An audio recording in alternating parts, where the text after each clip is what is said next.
نعرہ تکبیر، نحمدہ و نصلی علی رسولہ الکریم، اما بعد۔ یا الہی ہمیں عامل قرآن کر دے، پھر نئے سرے سے مسلمان کو مسلمان کر دے، صدقے اس محمد کے جسے ختم رسول کہتے ہیں، اس امت کو ذرا تابع قرآن کر دے۔ اور نوجوانوں کے لیے حالات سے سہمے ہوئے لوگوں کو بتا دو، حالات سے سہمے ہوئے لوگوں کو بتا دو، حالات بدل جاتے ہیں ٹھہرا نہیں کرتے۔ سنا ہے بہادر قوموں کے دلاور، سنا ہے بہادر قوموں کے دلاور، حق چھین تو لیتے ہیں مانگا نہیں کرتے۔ سب سے پہلے تمام اہلیان نارنگ کا اور بالخصوص اپنے محلہ امانت پورہ کا میں تہہ دل سے مشکور ہوں کہ میری آواز پر آپ نے لبیک کہا اور کثیر تعداد میں تشریف لائے۔ اللہ تعالیٰ آپ کو جزائے خیر عطا کرے۔ آج کا یہ اکٹھ، آج کا یہ اجتماع دو چیزیں ہیں۔ ایک تو سویڈن کے اندر عید کے روز قرآن مجید کی بے حرمتی کی گئی مسلمانوں کی مسجد کے سامنے، اور دوسرا آج کا یہ دن 18 ذو الحجہ امیر المومنین خلیفۃ المسلمین حضور صلی اللہ علیہ وسلم کے دوہرے داماد پیکر شرم و حیا سیدنا عثمان غنی رضی اللہ تعالیٰ عنہ کی شہادت کا دن ہے۔ دونوں چیزیں ہمارے لیے بڑی اہم ہے۔ میرے دوستو، سب سے پہلے یہودیوں کو، عیسائیوں کو قرآن کے حروف سے نفرت نہیں، قرآن کی آیات سے نفرت نہیں، قرآن کے رکوع سے نفرت نہیں۔ یہودیوں کو، عیسائیوں کو، سویڈن کے بدماشوں کو قرآن کے حکم جہاد سے نفرت ہے، قتال سے نفرت ہے، فوق العناق سے نفرت ہے، کلہ بنان سے نفرت ہے۔ بدماشوں، سویڈن کے عیسائیوں، تمہاری یہ جرت کیسے ہوئی کہ تم نے ایک ایسی مقدس کتاب جو ہمیں قرآن مزدوروں کے حقوق بتاتی ہے، والدین کے حقوق بتاتی ہے، جانوروں کے حقوق بتاتی ہے، اور بدماشوں، رب کعبہ کی قسم ہمارا قرآن تو تمہارے حقوق کے متعلق بھی ہمیں درس دیتا ہے۔ تمہاری یہ جرت کیسے ہوئی؟ رب کعبہ کی قسم، قرآن امریکہ کے جھنڈے کی توہین کا قانون، چائنا کے جھنڈے کی توہین کا قانون، برطانیہ کے جھنڈے کی توہین کا قانون، یورپی یونین کی توہین کا قانون، قرآن کی توہین کا کوئی قانون نہیں ہے۔ آج قرآن لوارث ہو گیا۔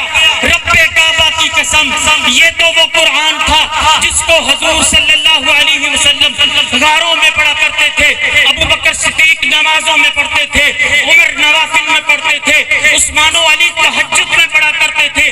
اللہ کی قسم، اس قرآن کو ہم لوارث نہیں ہونے دیں گے۔ اگر قرآن کے ساتھ کسی نے زیادتی کرنے کی کوشش کی، کسی نے جلانے کی کوشش کی، ہم تمہارے گھروں کو جلا دیں گے، ہم تمہیں جلا کر بھسم کر دیں گے، ہم تمہیں وہاں پر پہنچا دیں گے جہاں ہمارے امام عمر بن عبدالعزیز نے، عمر فاروق نے، صلاح الدین ایوبی نے، محمود غزنوی نے تمہیں لوہے کے چنے چبوائے تھے۔ رب کعبہ کی قسم، ہم تمہیں لوہے کے چنے چبوائے تھے۔ تمہاری جرت کیسے؟ ہم قرآن کو لوارث نہیں ہونے دیں گے، ہم قرآن کو اس طرح نہیں چھوڑیں گے۔ یہ تو وہ قرآن تھا جس کو حضور صلی اللہ علیہ وسلم نے اپنے دندان مبارک شہید کرا کر حفاظت کی تھی، جس کی ابو بکر و عمر نے حفاظت کی تھی۔ یہ تو وہ قرآن تھا جو علی المرتضیٰ جہاد میں مجاہدین کے ساتھ پڑھا کرتے تھے۔ یہ تو وہ قرآن تھا جو ام عائشہ تلاوت کیا کرتی تھی۔ تمہاری جرت، یہ تو وہ قرآن ہے جو حضرت سیدہ طیبہ طاہرہ پاکیزہ مطہرہ فاطمہ الزہرا حضرت حسین کو لوری میں سنایا کرتی تھی۔ اس قرآن کو ہم یوں ہی نہیں چھوڑیں گے۔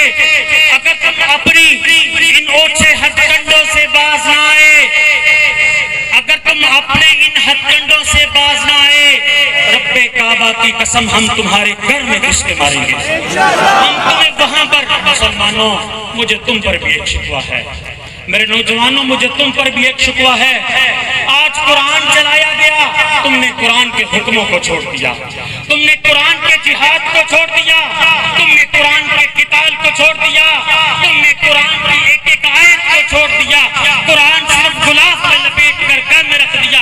آج اگر تم جہاد پر عمل کرتے، قتال پر عمل کرتے، فوق العناق پر عمل کرتے، کسی کافر کی جرت نہ ہوتی کہ ہمارے قرآن کو جلا۔ یہ قرآن صحابہ کی امانت ہے، یہ قرآن حضرت عثمان غنی کی امانت ہے۔ اس کو جمع کرنے والے، اس کو شائع کرنے والے کون ہیں؟ عثمان غنی رضی اللہ تعالیٰ عنہ۔ تو آج 18 ذو الحجہ عثمان غنی کی شہادت کا دن ہے۔ میرے دوستو، قرآن تک بھی تم اس وقت تک پہنچ سکتے ہو جب صحابہ کا دامن پکڑو گے۔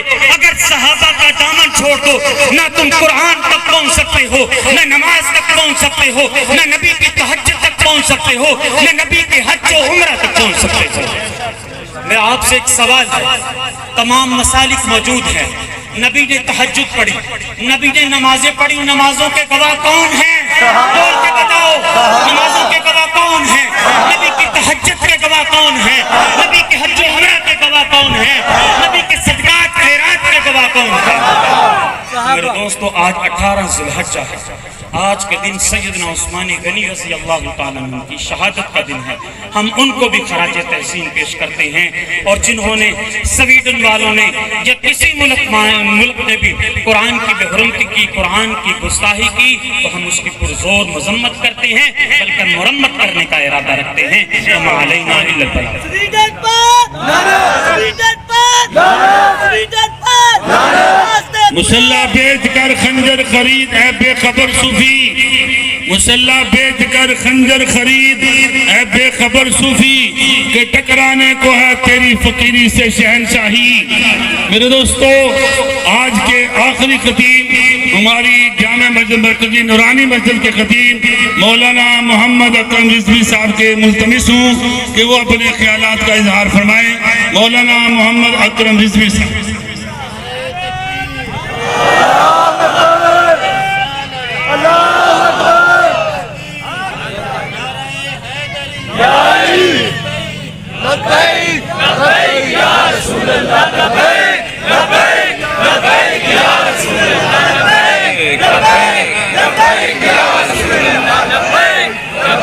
تاجدار ختم نبوت، تاجدار ختم نبوت، تاجدار ختم نبوت، فانوس